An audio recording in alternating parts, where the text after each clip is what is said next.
আমি ঘুমে থেকে ওঠার আগে বাবুরালি দেখি আমার আগে আজকে উঠছে উঠে হেরা ও দেখি বাথরুমে গেছে, আমি সুইচ টুইচ অফ করে দিলাম।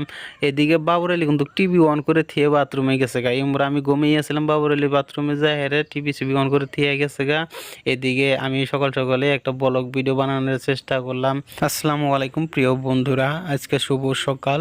সকাল সকালে উঠে কিন্তু ভালোই লাগে। আমরা কিন্তু কালকে কিন্তু দুইটা রুম নিয়েছিলাম, কারণ ওই দুই রুমে ছিল হাসিবুল আর সলমান, আর এই দুই রুমে ছিলাম আমি আর বাবুরালি। বাবুরালি তো টয়লেটে গেছে, এদিকে তাই ভাবলাম আমি একটা এই সুযোগে একটা ব্লগ ভিডিও বানিয়ে দিই। বাবুরালি টয়লেটে থেকে আসার আগে আমি এদিকে পুরো প্রস্তুতি নিয়ে নিলাম। উপরে ফ্যান চলতেছে, এদিকে সুইচটি সব অফ করে দিয়ে নিলাম, কারণ সুইচগুলো সব অন করে দেওয়া ছিল। ফাইনালি প্রিয় বন্ধুরা, আমরা কিন্তু বাইর হইলাম অলরেডি। এখন বাইর হইলাম, আমরা বাইর হয়ে যাব। এদিকে দেখেন সলমান হাসিবুল সবে বাইরে হয়ে গেছে, আমি কিন্তু বাইরে হয়ে হেরে আমি সব কিছু বেডিং পত্র নিয়ে হেরে চলেন এখন তলের দিকে যাব। তলের দিকে ফাইনালি আমরা এসে গেলাম। এদিকে হাসিবুল আর এবং কি সলেমান দুইজনে বাইক পার্কিং করে রেখেছিল, সেখান থেকে এখন বাইকগুলো ভালো করে প্লেস করে বাইর করে নিবে, কারণ জায়গাটা বেশি একটা ফ্রি জায়গা ছিল না তো বাইক পার্কিং করাটা, সেই কারণে এখন ভালো করে অল্প সেফটি নিয়ে গাড়িটা বাইর করবে। গাড়িটা বাইর করে আমরা রাস্তার দিকে রওনা হব।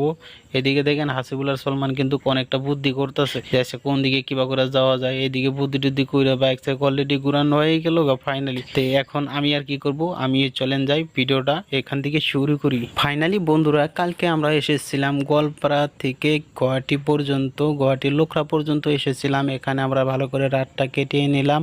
এখন আমরা রওনা দেবো আজকে হোজাইয়ের দিকে, হোজাই যাবো আজকে।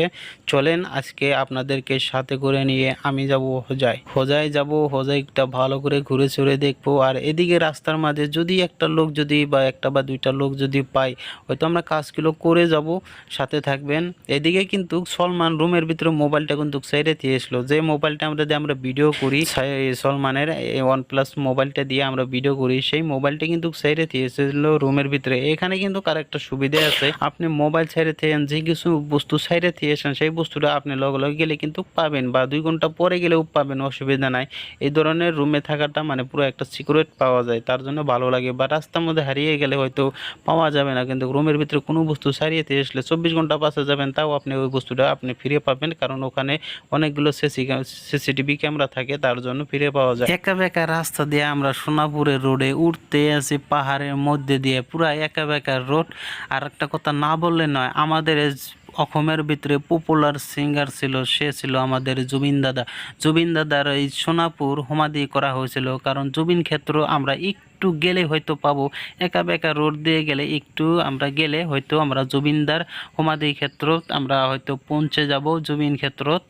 তো ফাইনালি বন্ধুরা, আমরা সেই জায়গায় গেতেছি, আপনাদেরকে দেখাবো। এই ভিডিওটা এখানে ছিল, আপনারা ভিডিওটা শেয়ার করে অন্যজনকে দেখা